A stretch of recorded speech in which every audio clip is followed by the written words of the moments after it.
question is, in your speech, you did talk about the MPI growing, the Purchasing Managers Index, manufacturing, but from the NBS report, we're seeing that the non-oil sector is still suffering from earlier cyclical shocks, weakness in the structural economy, which can also be very deceptive. So which do we believe now? Because there seems to be a mask. We don't know what to believe. MPI, on one hand, growing in all sector is seemingly still in recession. So how do you connect these dots? Then the second one, just to buttress what my colleague earlier asked, I want to ask you how satisfied you are with the conduct of the sale process of 9 Mobile as a regulator in that industry, where banks right now are battling with a lot of non-performing loans. Thank you.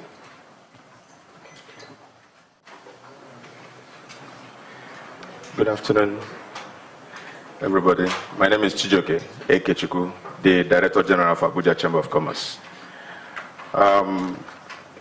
It is indeed my pleasure to find out, sometimes we get worried when we see certain countries that we consider bigger than economically, countries in Africa having lower inflation rates, far lower than what we have.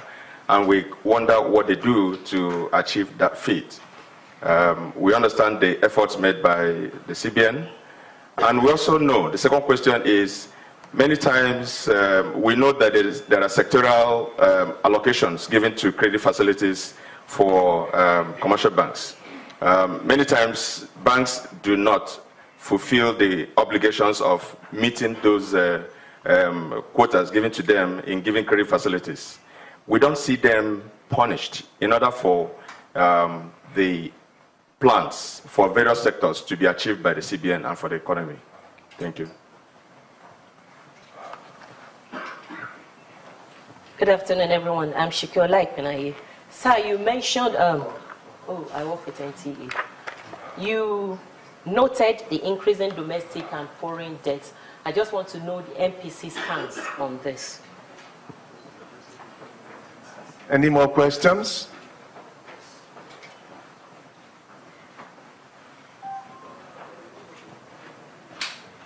Good afternoon, sir. My name is Mark Isibo from Leadership Newspaper. Good afternoon, sir. My name is Mark Isibo from Leadership Newspaper.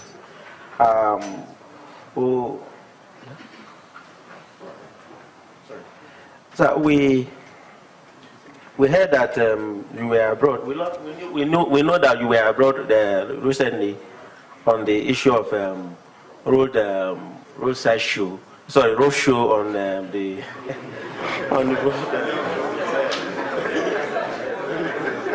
road show on Eurobond. I think he wants to know. He's aware that you were part of the team that went on the roadshow for the Eurobond, and he wants to know how successful that trip was.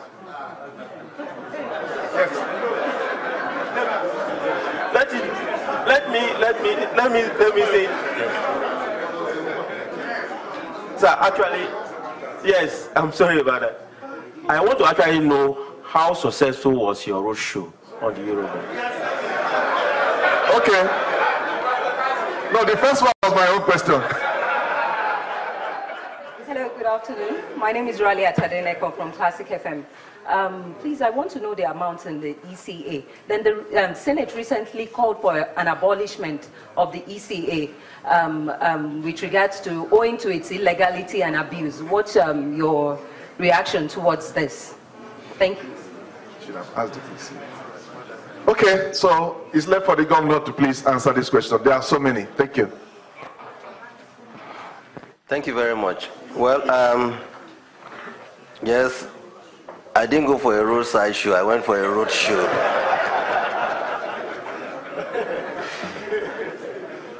You are all aware that the Senate last week actually approved the request of the executive to embark on the borrowing, $2.5 billion to support the 2017 budget borrowing requirement, and $3 billion for refinancing of domestic debts into external.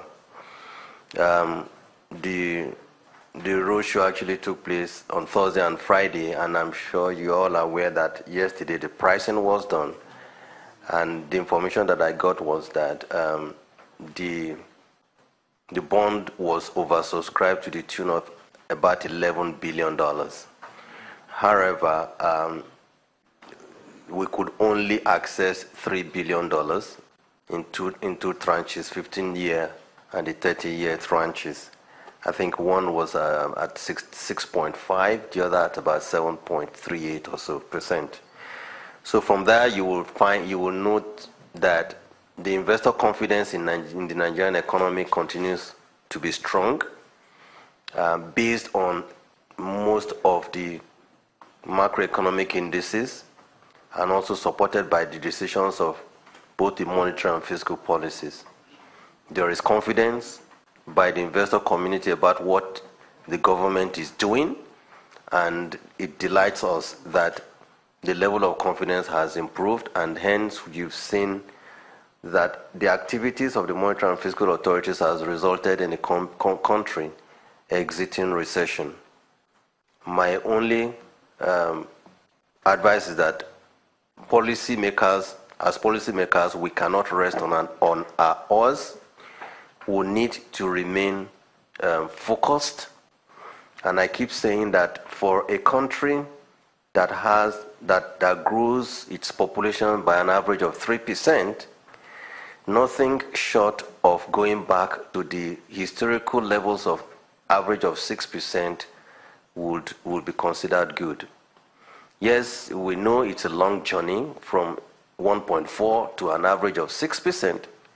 With tenacity, with lots of work being done, with aggression and focus being shown by the policymakers here, I'm talking of monetary, fiscal, and trade policymakers, I'm very optimistic that we will get there and in short time.